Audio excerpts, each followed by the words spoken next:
ఈశాన్య భారతంలో నివసిస్తున్న వేలాది మంది యూదులకు ఇజ్రాయెల్ శుభవార్త చెప్పింది.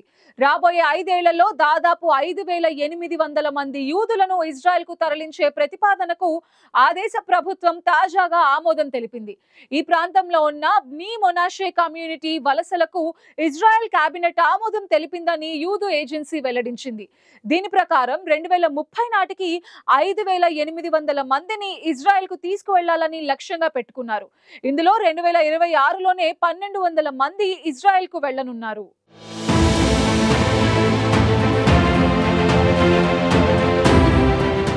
ఈశాన్య భారతదేశంలోని మణిపూర్, మిజోరాం పర్వత ప్రాంతాల్లో దశాబ్దాలుగా ప్రత్యేక గుర్తింపు కోసం పోరాడుతున్న బ్నీ మోనాషే కమ్యూనిటీ ప్రజల జీవన ప్రయాణంలో కీలకమైన మలుపు చోటు చేసుకుంది. రాబోయే 5 ఏళ్లలో మొత్తం 5,800 మంది బ్నీ మోనాషే యూదు కమ్యూనిటీ సభ్యులను ఇజ్రాయెల్కు తీసుకువెళ్లడానికి ఆ దేశ ప్రభుత్వం అధికారిక ఆమోదం తెలిపింది. ఇది కేవలం వలస కార్యక్రమమే కాదు, దాదాపు 2,700 సంవత్సరాలుగా ప్రపంచవ్యాప్తంగా చర్చకు వచ్చిన ఇజ్రాయెల్కు కోల్పోయిన తెగలకు కొత్త అధ్యాయం ప్రారంభమైంది. ఈ కమ్యూనిటీ వలస ప్రక్రియకు ఈసారి యూదు ఏజెన్సీ స్వయంగా నాయకత్వం వహించింది.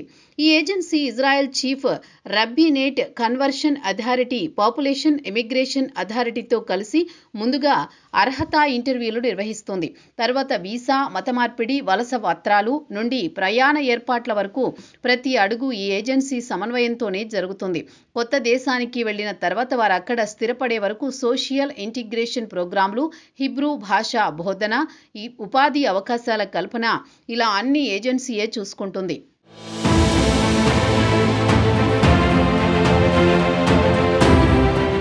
ఈ భారీ ప్రాజెక్టుకు ఇజ్రాయెల్ ప్రభుత్వం 90 మిలియన్ షెకెల్స్ బడ్జెట్ను అంచనా వేసింది. దీనిలో వలసదారుల విమాన ప్రయాణం నుండి మొదలుకొని వారిని యూదు మతాచారాల ప్రకారం అధికారికంగా మార్పిడి చేయడం, మొదటి నివాస వ్యవస్థలు ఏర్పాటు చేయడం, పిల్లలకు విద్య, పెద్దలకు ఉద్యోగ శిక్షణ వరకు అన్ని వ్యయాలు ఉన్నాయి.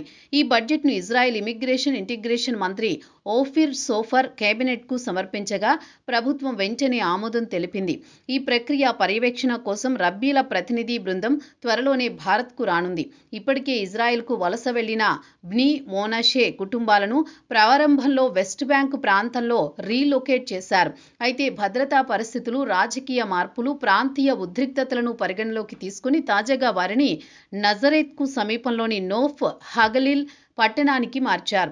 రాబోయే 5 ఏళ్లలో ఇజ్రాయెల్కు వెళ్లనున్న మిగిలిన 5,800 మంది సభ్యులను కూడా అక్కడే స్థిరపడేలా కేబినెట్ నిర్ణయించింది. భవిష్యత్తులో నోఫ్ హగలిల్ పట్టణం బ్నీ మొనాషే కమ్యూనిటీ కేంద్రంగా మారే అవకాశం ఉంది.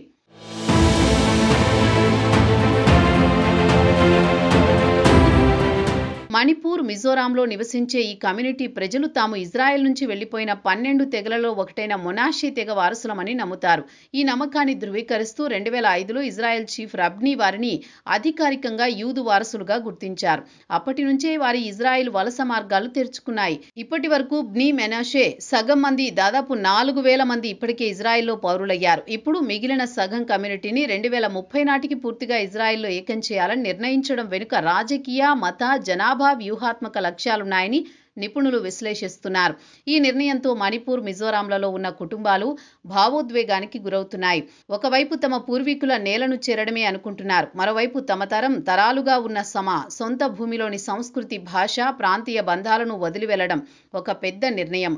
అయితే ఇజ్రాయెల్ ప్రభుత్వం వారికి అందించే భద్రత, అవకాశాలు, అధికారిక గుర్తింపు చాలా మందిని వలస నిర్ణయానికి ప్రేరేపిస్తున్నాయి.